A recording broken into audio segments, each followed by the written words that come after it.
This is But what I call diversifying your portfolio. You get a little bit, I'm observing you, get a little bit of you yeah, observing me, do a little bit of research articles, do yeah. these, what's going on. Let's just brainstorm and kind of diversifying. Welcome to the Misfit Behaviorists podcast. Join your hosts, Audra Jensen and Caitlin Beltran, here to bring you evidence-based strategies with a student-centered focus. Let's get started. Hey, everybody, welcome back to the Misfit Behaviorists podcast. And this is going to be our last episode for season 1. And we have been talking, we've been really enjoyed doing this, and we'd actually like to do more and provide more for you. And so we've started to gather some input from everybody about what they would like. We're thinking about pivoting a little bit and doing courses. So longer information episodes with, strategies that we can interact with. And then we'll probably continue the podcast a little bit later, start a season 2 as we develop this course. So what's really important is that you give us your input, like what do you want? And a lot of the input that I'm getting so far is behavior reduction and dealing with behavior management in the classrooms.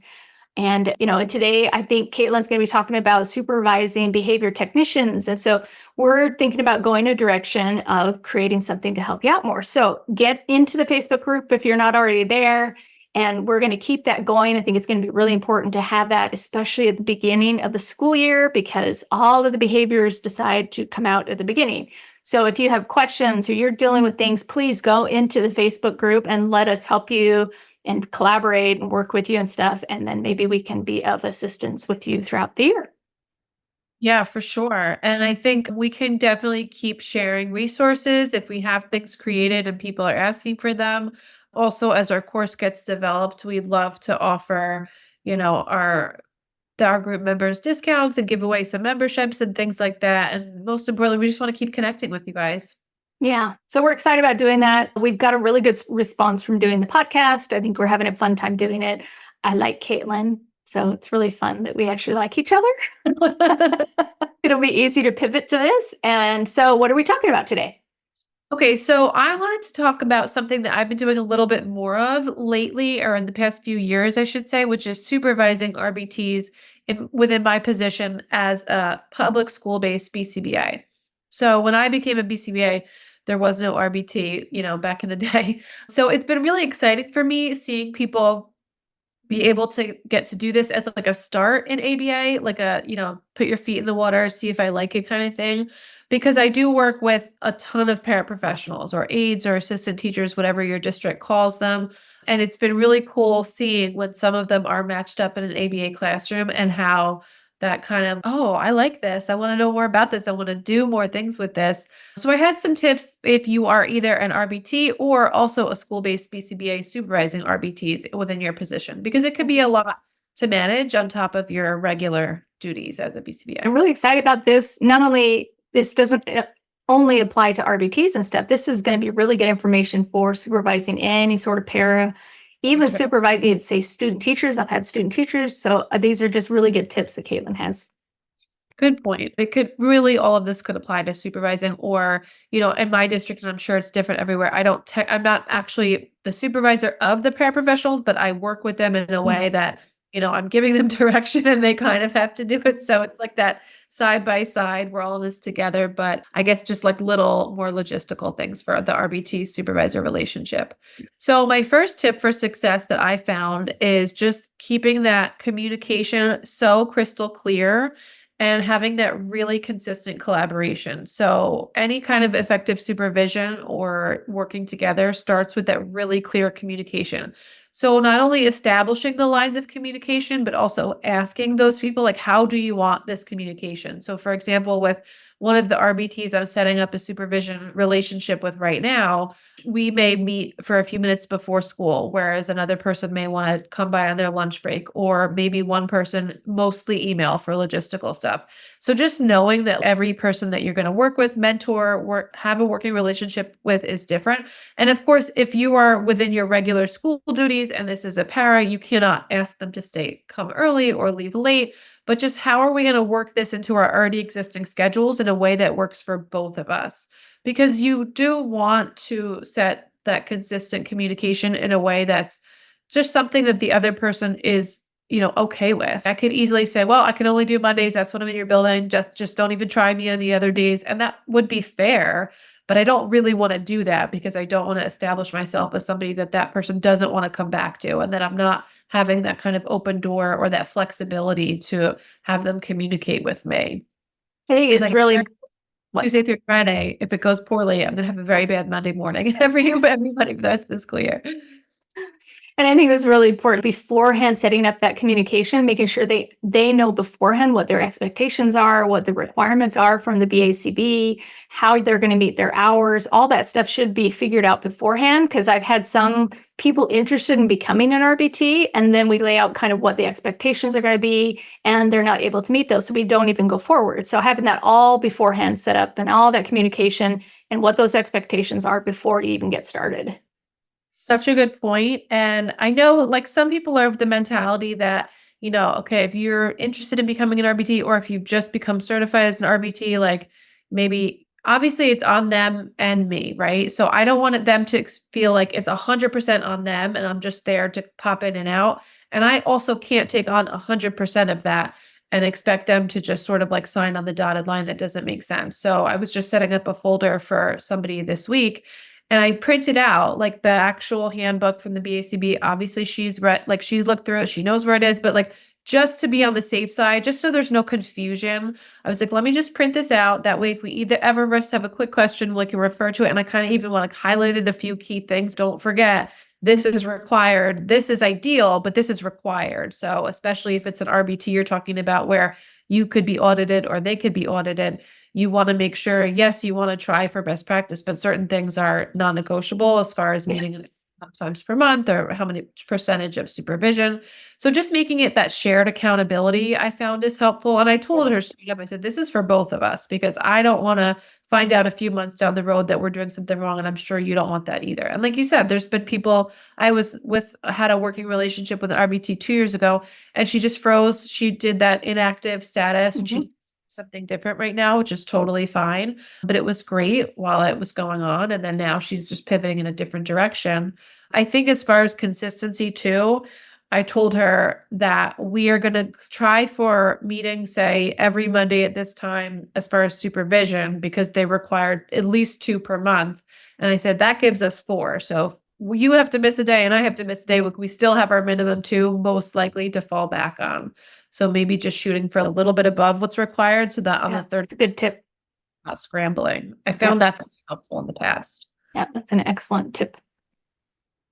My second tip is just really to keep providing that ongoing training and professional development if you can, or at least helping them access that. Because I feel like when I was making our kind of template for logging our supervision, it's very heavily focused on obviously supervising the RBT in action. You need to be doing that. But I didn't want to put so much emphasis on that and kind of forget the teaching aspect, because I do want them to learn. And again, this is within the confines of my position and her hours. So we have to really be creative with it. But maybe instead of just me coming in every week and observing her and giving her feedback, which I definitely want to do, but sets up this kind of reactive tone where I'm watching her doing something and saying, great job, or you could have done this better. Maybe once a month, she's going to watch me work with the student and then just troubleshoot what went well and what didn't go well after, so that I'm also providing a model of how I want things to be and just giving her kind of like in ongoing professional development as saying, look, this is how it should run ideally. Not to say something can't go wrong in my session either. It happens all the time.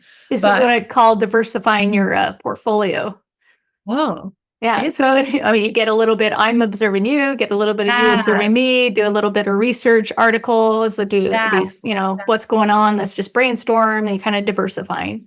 Maybe if there's a staff member out and we both have permission from our supervisors, I take her to the classroom across the hall and say, she's going to observe this, person working with a learner she doesn't normally work with. Totally thinking outside the box. And all of those, you're creating a well-rounded para or RBT, rather than just having somebody who's taken the courses, but you haven't really seen them working, or they've only done one little thing. So you're making this well-rounded person so that when you do send them out, they know what to do. 100%. And I always say, I feel like I was so lucky and blessed. And at the time, I didn't really realize it, because when I was pursuing my BCBA, I worked in a setting where it was a private school for learners with autism, and everybody around me was a BCBA. So I was learning from like a new person all the time. And I got to see so many different models, so many different styles, and just learn so many different techniques from different people. But when I've been supervising people, I can think of maybe one that I wasn't their primary supervisor. The other 2 or 3, I was their only supervisor. And it's hard, I love myself, but I kept encouraging them to like maybe pick up some hours here, or maybe see if you can pick up a mentorship. And it's hard because logistically the time and money and things like that. So I totally get it if that can't be a possibility, but you really don't want to always put all your eggs in one basket just because you want to learn more from different people. And one person can only teach you what one person knows. Even if it's great things, it's just one style. I've had a couple of RBTs who were school district RBTs, but then over the summer went and got a job with the clinics because they increase the hours because students are out of school. And so that gives, them another well-rounded to see how this all works in a clinical setting is different than an education setting. And so having that is really useful too. Absolutely. And even if somebody does have a passion, like I can't tell them, you have to read these articles every weekend, or you have to listen to this podcast where you can learn about this topic. But if they're learning and they're new to the field and they're passionate, chances are they want to learn those things. So I can at least give them the resources. I mean, they have to fulfill their hours if they're an RBT, but they don't have to go and be above and beyond. But again, if they're passionate about it, at least I can kind of do my part, and I come into contact with a lot of resources and people on different opportunities. So if I see a free webinar or a free mini course or something, just turnkeying that and sharing that is a great opportunity as well. So I think the last tip I have is going back to that feedback. You don't always want it to be reactive, but just remembering your job is to provide feedback. And this definitely goes for an RBT, a para, an assistant teacher. If you're a BCBA working with teachers, that happens all the time. We develop really close relationships with our staff, hopefully, and we become friendly and we have good working relationships, but kind of not forgetting that our role there is to support and not always waiting for them to do something wrong or mess up to provide that feedback, but just keeping that relationship ongoing where I may just come into your room and offer just a suggestion if you want to try it.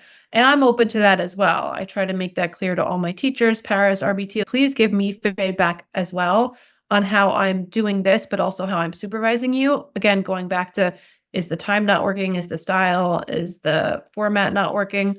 But again, if I'm watching somebody run a program, my job isn't to say, looks good and like sign and we hit our 5% and see you next month kind of thing. I really want them to be learning what I learned and what I'm passionate about. And I also really believe in teaching somebody to seek that out. And I think that's when you start to see the shift of someone saying, oh, okay, I'll do that, to when they understand the value of the feedback and how it makes them a better practitioner and it makes all of us better in our jobs. Again, going back to my experience when I was trained, like we knew every month we were being observed, sometimes twice a month, like we were observed all the time.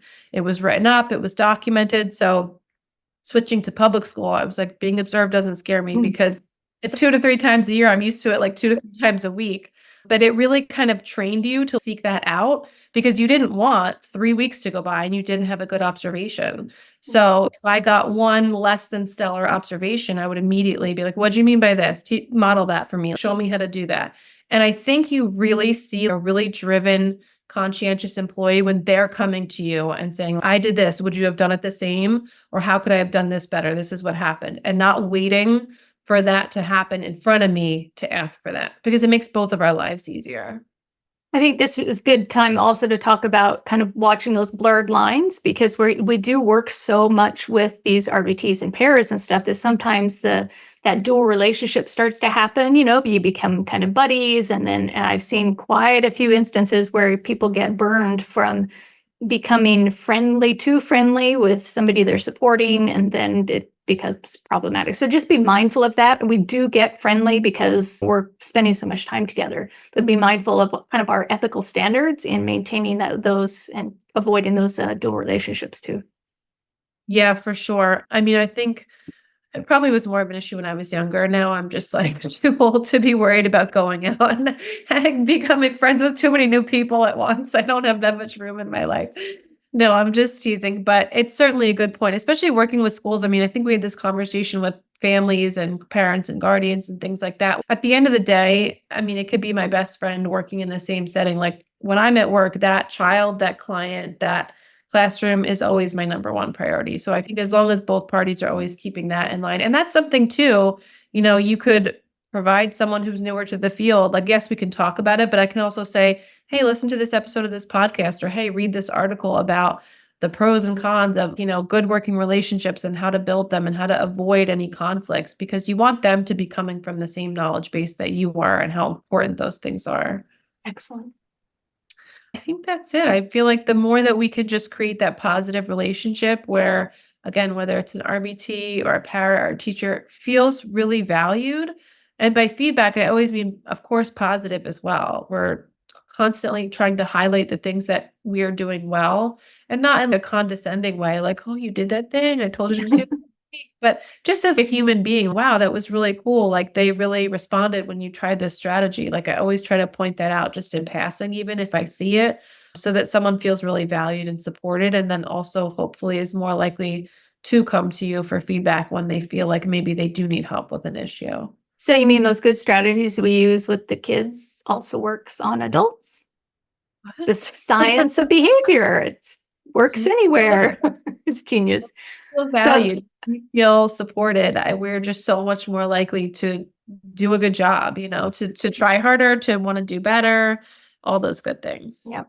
So just a reminder, this is our end of season 1. We want to thank everybody for joining us. We didn't know how this would go because it was new to us, and it's gone really well, and we've really enjoyed it.